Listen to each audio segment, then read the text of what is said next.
Olá, tudo tranquilo? Esse é o meu mais novo desafio. A pedido de um dos meus irmãos, eu irei fazer aqui uma machadinha, algo que eu nunca nem pensei em fazer, mas irei fazer. E não irei pesquisar nada sobre machadinha. Irei aqui usar a criatividade e fazer algo que eu espero ter um bom resultado. Lembrei aqui que meu pai tinha uma machadinha e ele usava essa machadinha na capina da roça, tirando aquelas moitas maiores, aquelas moitas com espinho, e era bem interessante. Então nós vamos começar aqui pelo cabo.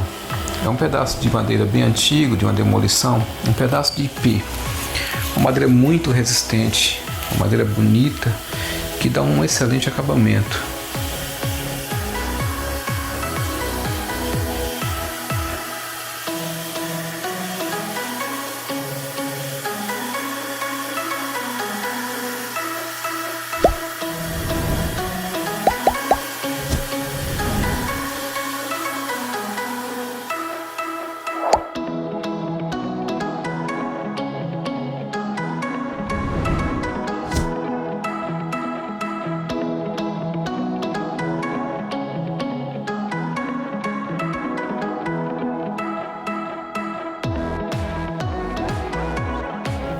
Aqui nós iremos usar um tubo de parede grossa, uma chapa de um pedaço de perfil I, parede bem grossa também.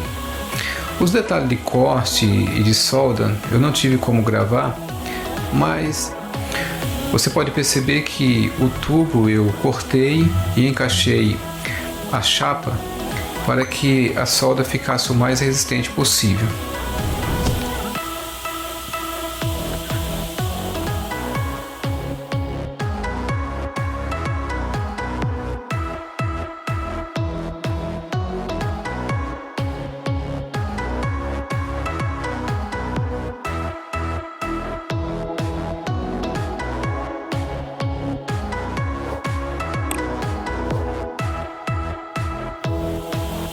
Espero que seja útil e que você possa fazer uma também assim.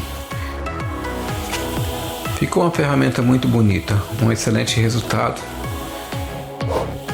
Eu gostei muito, com certeza irei fazer uma para mim. Ficou muito interessante. Valeu, estamos na luta.